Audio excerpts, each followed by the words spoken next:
Please be seated. Slide. Amina, how is your companion? You're taking good care of her. I can see your good influence over her already appearing. No? Right. Huh? Please, shall we begin? Yes, sir. Thank you for your husband's cleverness.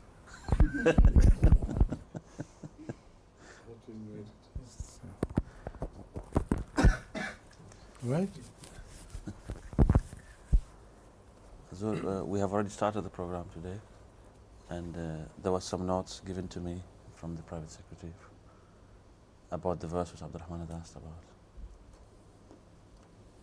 But I don't know why these notes are given to you, because they had yet to be attended in more detail. Fine. The fact is that before this work was handed over to me, I had already spoken on the identification of Rajulun Yasa. Rajulun Yasa. Oh, this is other. I'm talking of this. That's I had already spoken, and it was a completely new idea, which I have never read before in any literature. The idea developed along with you, in the presence of all the audience. And ultimately, it reached a stage where at least I was satisfied, if no, you were not. Now,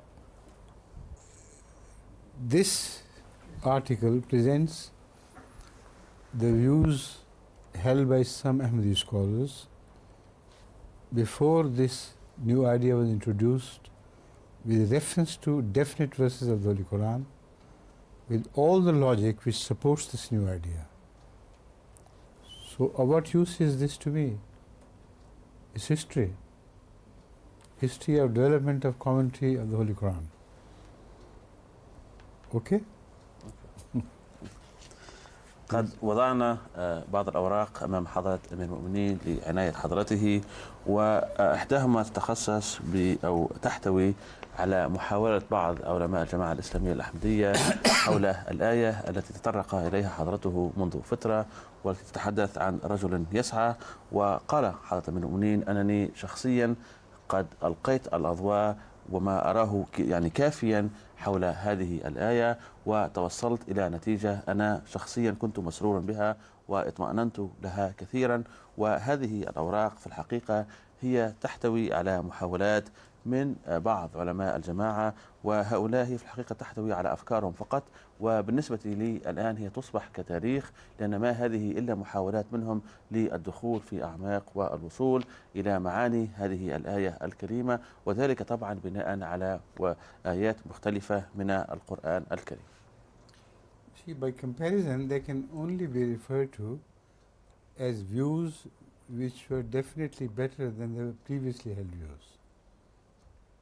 So in this process of evolution of thoughts, this still occupies an important station.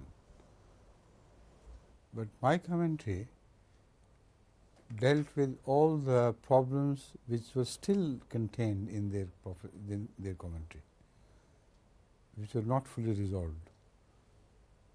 And my commentary, with the grace of Allah, developed before your observation during the process of attempting to resolve the issues. So I'm quite sure it was God-given and nothing else can be said about it. يواصل حضرة أمير المؤمنين تعليقه ويقول: هذه المحاولات من الإخوة الأفاضل في الحقيقة هي أحسن بدرجة ما من التفاسير القديمة، لأنهم ألقوا أضواء أكثر مما هو موجود في كتب تفاسيرنا، وكما ذكرنا آنفا هذه محاولات، والآن فتحوا مجالات جديدة ليتقدم وإلقاء كثير من الأضواء حول هذه الآية الكريمة. ولكن يقول حضرة أمير المؤمنين أن التفسير الذي أعطيته شخصيا أنا مقتنع أنني غطيت معظم الزوايا التي تتعلق بهذه الآية عفوا، وما هذه التفاسير أو المحاولات هي محاولات من هؤلاء الإخوة لدخول في أعماق هذه الآية، أو يعني يعطونا تفاصيل أكثر. ويقول حضرته أنا مطمئن إذ أنني أراها أقرب شيء إلى النص القرآني الصحيح.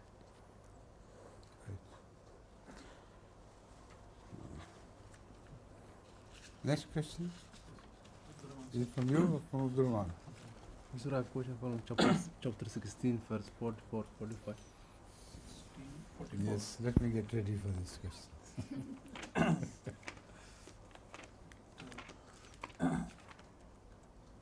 Abdul Rahman has created his own specific place in this question session. No? Nobody can touch him.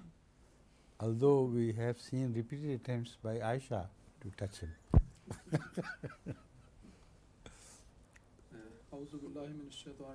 Did you do the same thing? Almost, huh?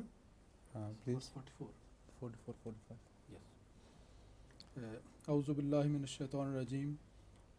This is two verses 44 and 45 from Surah An-Nahl. وما أرسلنا من قبلك إلا رجالا نوحي إليهم فاسألوا أهل الذكر إن كنتم لا تعلمون بالبينات والزبر وأنزلنا إليك الذكر لتبين للناس ما نزل إليهم ولعلهم يتفكرون. And we sent not as messengers before thee, but men to whom we sent revelation. So ask those who possess the reminder, if you know not, with clear signs and scriptures. And we have sent down to thee the reminder, that you may explain to mankind that which has been sent down to them, and that they may reflect. So my question is, who could be Ahlul Dhikri in the later race? Huh? Who could be Ahlul Dhikri in the later race? When the Holy Prophet ﷺ said, "Ulama'uhum sharru min taht adim as-sama." The reference of this hadith is to the future ulama,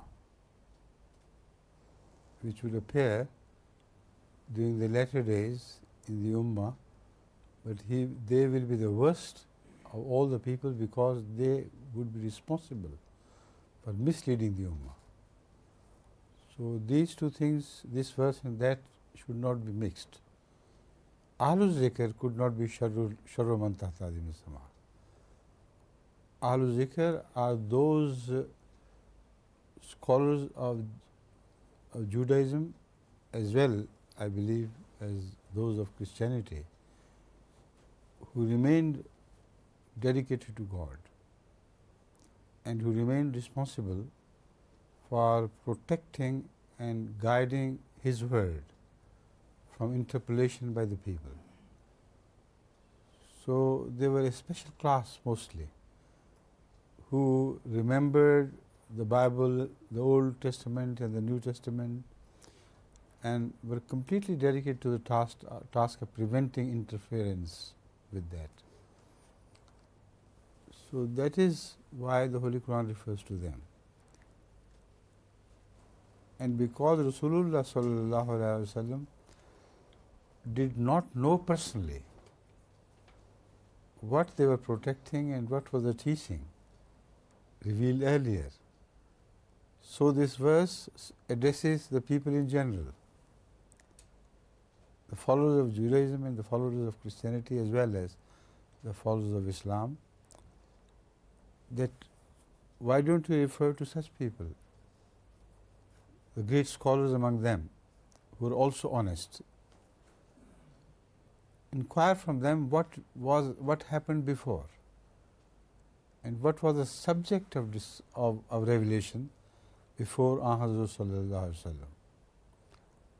Then return to him and to what is revealed to him and compare, and you will be amazed to find that he is revealing the same truths which were revealed earlier, with more explanation and more attention to the requirements of the new age. This is implied, but the fundamentals are the same. This is to which the verse requires our special attention. You understand?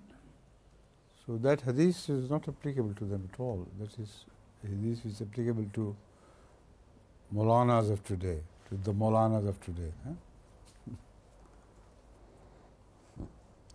كان السؤال حول تفسير هذه الآية القرآنية الكريمة، وقد ربط السائل يعني مفهوم هذه الآية بحديث نبوي شريف، ويسأل ويقول أهل الذكر هؤلاء في آخر الزمان ما هو الدور، يعني من سيكون هؤلاء، من ستنطبق تسمية أهل الذكر هذه في آخر الزمان، خصوصا أننا نعرف أن الرسول صلى الله عليه وآله وسلم تنبأ حول علماء آخر الزمان وقال أن يعني علماءهم شر من تحت أديم السماء. ويسأل الأستاذ عبد الرحمن ويقول ما هي العلاقة بين هذه الآية وهذا الحديث. How long will it take? Can I return to my library to resume the work I was doing and return again? How long would you permit me? Maybe 5 to 7 minutes. Huh? 5 to 7 minutes. Only that much? Yeah, it's not much. Okay. Let me be seated then. As yours. When you think you can develop this, I mean, you can translate, you can take time for the translation, more than 5 to 7 minutes, then inshallah I'll leave. Huh? I can dilute it then. Huh? I can make it wider, shall I? If you want to, why not then? 10 minutes, huh? All right, sir. Okay. Please, this is it. Assalamu alaikum. Wa alaikum assalam wa rahmatullah. Finished? Yes, sir. Shall we begin with the next question, please?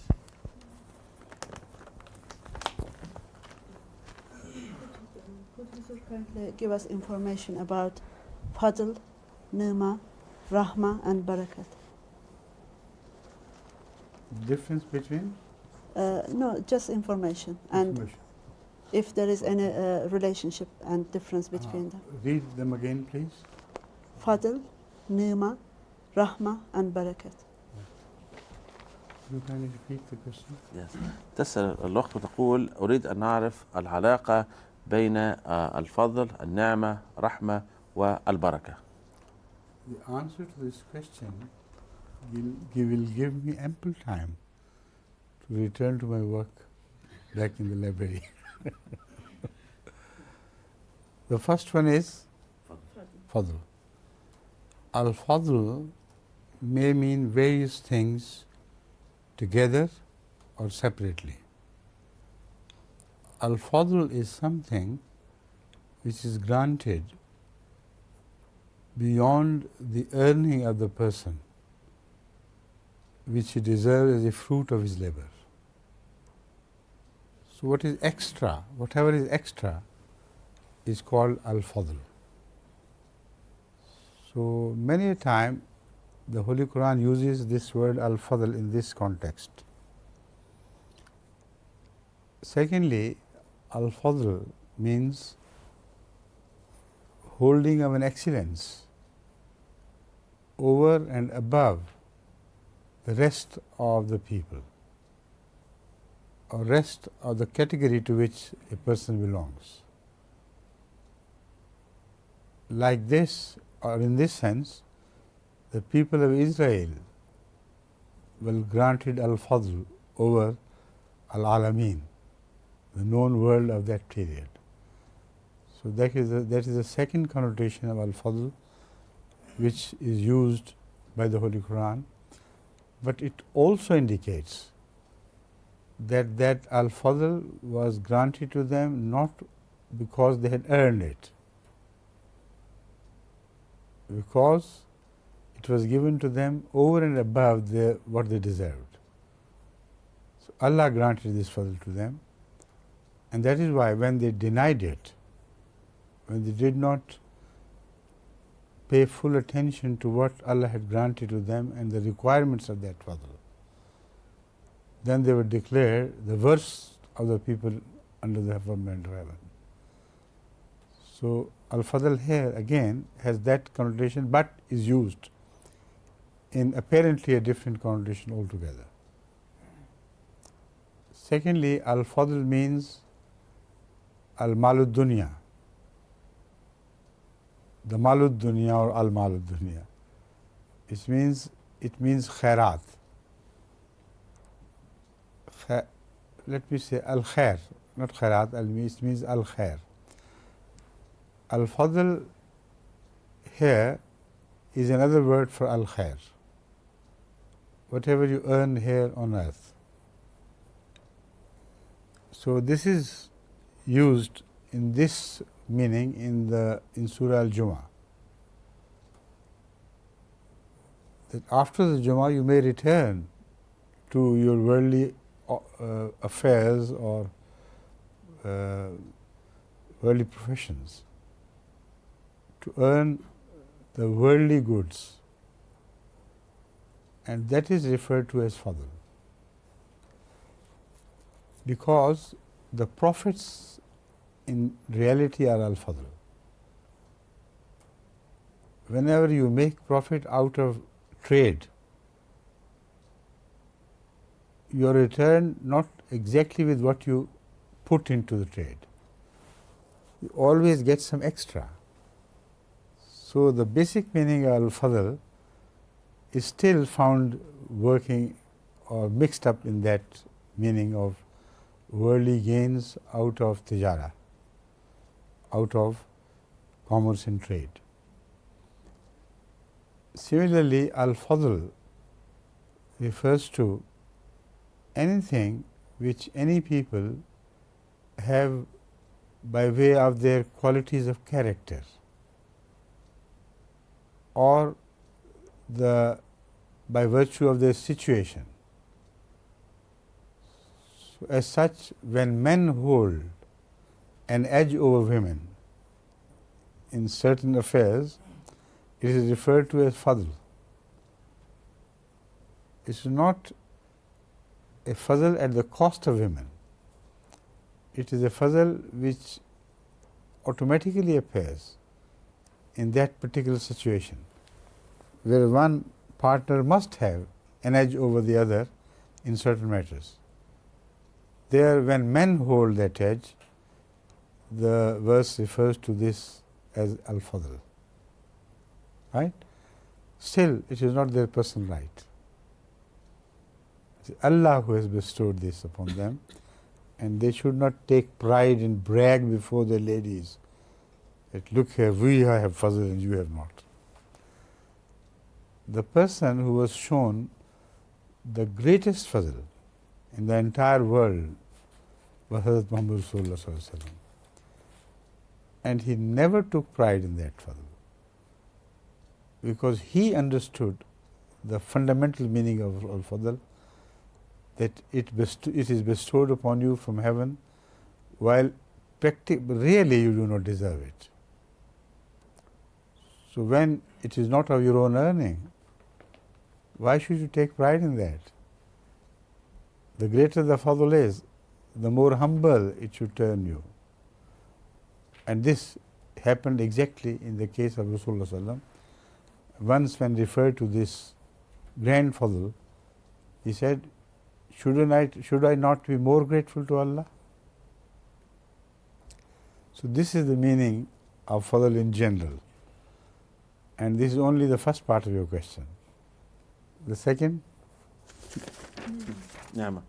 Ni'mah. Ni'mah is also a word of wide usage, but in Islam it has become a term, a specific term which is used in the Holy Quran to indicate various status or stations of humans which they hold in the sight of Allah at different stages of their spiritual evolution. All this is called an-ni'mah. So the Holy Quran teaches you to beg for an-ni'mah.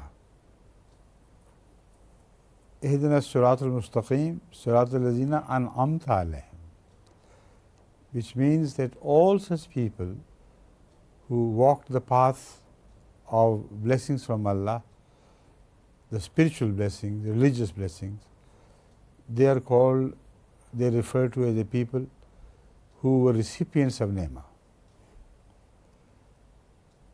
But the best of Ne'mah is described in the Holy Quran to be the prophethood itself.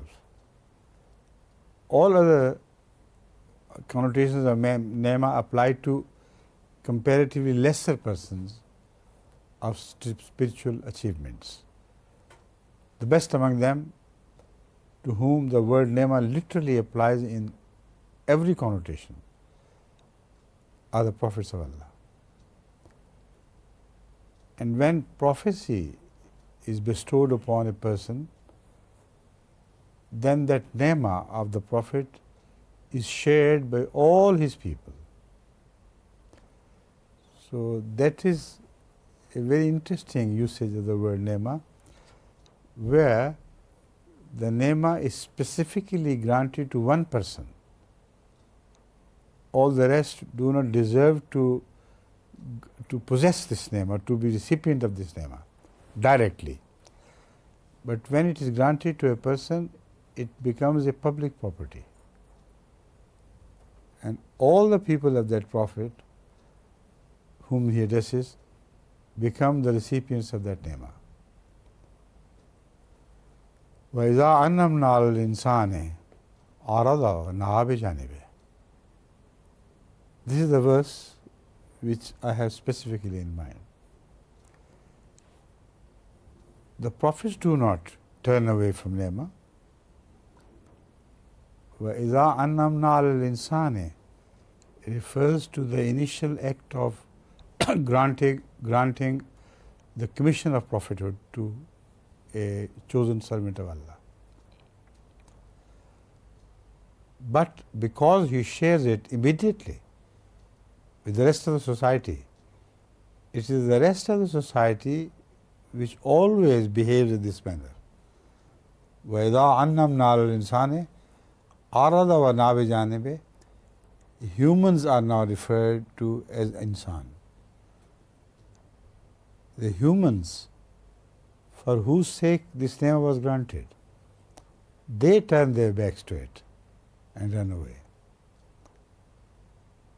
So this is another meaning of Ne'mah, which is prophecy, prophethood of God granted to a person. The moment it is granted, it is also granted to all the persons immediately and simultaneously, because they do not understand the importance of this spiritual Ne'mah, so they turn away, as has been mentioned in this book, this Quran, this verse of the Quran. So Ne'mah can also be a divine revelation of a prophet. All the divine revelations of prophets are Ne'mah. Ne'mah can also be interpreted as anything worldly wise good. Al-Inam here means everything which God has granted to His creation. So everything we look at by way of food or drinks or comforts or heavenly bodies serving the cause of humanity, etc., etc., they're all Ne'mahs. And this verse, the same which I just quoted, acquires a completely different connotation with regards to this Ne'mah. This means that although we have granted limitless Ne'mahs, inamat, or favors, it should be translated. It should be translated, when translated as favors, ordinary favors of the worldly wide things, materials, etc., then the meaning would be that although we have created the heavens and the earth for the sake of mankind, we have granted all favors to them, and they have been made servants of mankind. Yet he is so arrogant This he turns his back to God and walks away as if he is the master in his own right. So Nema in this meaning could be referred to as ordinary, commonplace benefits which man draws from God in every area of his life and activity. The third, Rahma. Rahma is in fact the origin of all Nema and Fadl. Because Rahma is the root from which Rahman is derived. And if there were no Rahman, there will be no Fazl and no Nema either. So Rahma, in a manner of speaking, transcends in its meaning all other similar terms. Because, as I have just suggested, the attribute of Rahman is derived from this Rahma. And also it is superior to all other forms of Nema, because the only Prophet of Allah who has been defined as Rahma, personified, is Ahmad sallallahu alaihi wasallam. You can search all of the divine books, you will fail to see this word Rahma as it is used, as it is applied to Ahmad sallallahu alaihi wasallam. وَمَا أَرْسَلْنَاكَ إِلَّا رَحْمَةً لِلْعَالَمِينَ. So remember Ar-Rahman, who is a source of Rahmah for all the universe, and connect this with that Rahman, and you will be amazed to realize that Ahmad sallallahu alaihi wasallam, though physically born much later, is described as Rahmatul lil Alameen. Allah is Rahman for the whole Alameen, and Muhammad Rasulullah is Rahmatul lil Alameen. Now this is a puzzle which has to be resolved. A person who is born at the end of creation, whose religion stands at the end of all religions, is described as a source of Rahmah for all who had preceded him, who have preceded him. How could he be a Rahmah to the earlier people? How could be a Rahmah to animal kingdom, to the animal kingdom? How could be a Rahmah to the processes of creation of heavens and earth? This can only be understood with the help of a hadith which refers to Muhammad sallallahu alaihi wasallam and addresses him as Lawlaka lama khalaqtul aflaq. If you were not meant to be created, we may not have created the heavens and earth. So the object of creation is always a source of Rahmah for whatever is created before him, or before it, the object. If you want to grow a mango tree, what will you do it for? For the sake of mangoes. But do the mangoes appear before the tree is planted? Most certainly not. The mangoes are the last act of that tree, which is grown and taken care of, right from a sapling up to the time it becomes a tree which has reached maturity and begins to bear mangoes. If the mangoes were not the intention of the farmer right to begin with, he would never take the trouble of growing a mango tree. And if the mangoes are denied, then the tree can be denied the existence which he enjoys. This too is hypothetically discussed in the Quran in other verses. So Rahma, in this sense, is the grandest of Allah's favors, which can be ever bestowed upon mankind, and the Fadl and Nema are subservient to it. All prophets share the Nema in this sense, but all prophets do not share the attribute of Rabb being Rahmatul lil Alameen. So in this sense, Rahma is descended over every other godly character, or godly attributes, or godly favors, right? The last one you mentioned was Al-Baraka, correct? Yes. Now, Al-Baraka has a similarity in meaning to Al-Fadl in one aspect of its being Baraka. Al-Baraka is that something which is added to the reward in a manner that you did not expect it to be. Sometimes it is not added, but it is so organized that a thing which is supposed to be finished, which is small in quantity, does not finish until it has served the purpose much larger than it is made for. For instance, sometimes a food is prepared for the purpose of feeding the household people, but it serves a much larger purpose when guests come and they share the same food. They satisfy their appetites like the people of the house also do, and yet some food is left over.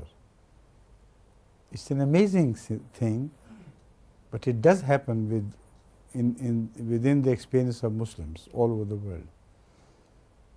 Within the experience of Muslims in particular, because they have been taught a type of hospitality which unfortunately the others have not been taught. There could be exceptions. There could be much more hospitable people found among all the religions of the world, but theirs is an exceptional case. The Muslims particular, even after their deterioration, most often stick to the values of hospitality better than other people, because this has been rubbed into them repeatedly by Ahmad sallallahu alaihi wasallam in a manner that it is impossible for them to forget it. In the worst type of mullahs, sometimes become extremely hospitable. See? So this hospitality carries a sense of barakah with it, which is not related to any measure of piety. It's a human quality which is appreciated by God. And when humans do it in accordance with the teachings of Rasulullah sallallahu alaihi wasallam, they are amazed to find that even small food is provided with that blessing, that barakah, so that it becomes sufficient for a larger number of persons.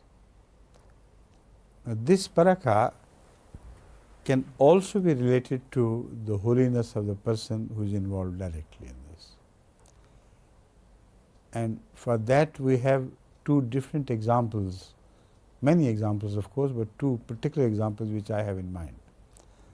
One is the example of Ahmad sallallahu alaihi wasallam when during the battle of the ditch he invited all the people to a small house where he was invited to eat of whatever could be offered. It was a small cauldron which was put on fire in which something was being cooked. It was a small vessel in which the flour was needed. Yet you know of this incident, I have repeatedly said it, most people know, that all were fed to their fill, to capacity, and they were offered more and more. And yet, when ultimately the remaining food was examined, it was still sufficient for the household to partake of it. This is amazing. Non-believers will not, of course, accept this as an evidence, but the evidence is very strong. All the people who participated in the Battle of Ditch were witness to this. None denied it when reported. So it is up to them to reject it or to accept it. But as far as the criterion of evidence is concerned, it is far stronger than any history they believe in.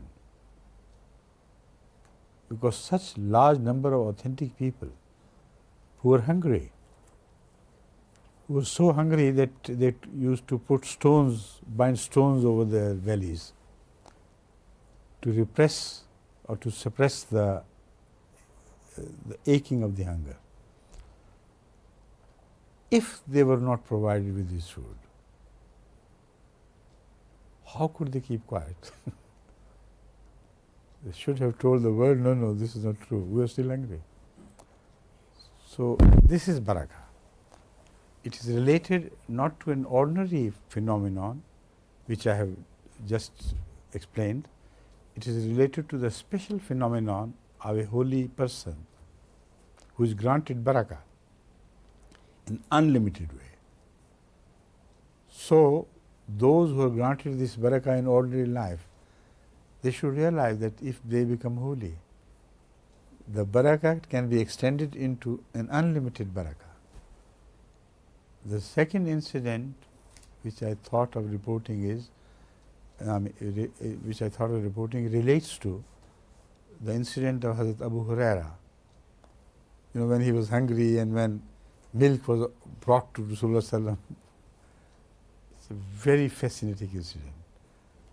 But it also shows the meaning of barakah. And the one word which is representative of the barakah, as you have asked, is the word itself which is granted barakah unlimitedly by Allah. Barakah can be extended. And this is the meaning of barakah. Extended beyond your imagination. So, in short, these are the four terminologies used in the Holy Quran and found in at work at the time of Muhammad Rasulullah sallallahu alaihi wasallam particularly, which you wanted to find out the true meaning of. And I believe that with that I can leave you now. Yes. Because the rest of the time is taken care of, isn't it? Yes. Okay. Thank you. Assalamu alaikum. Sir.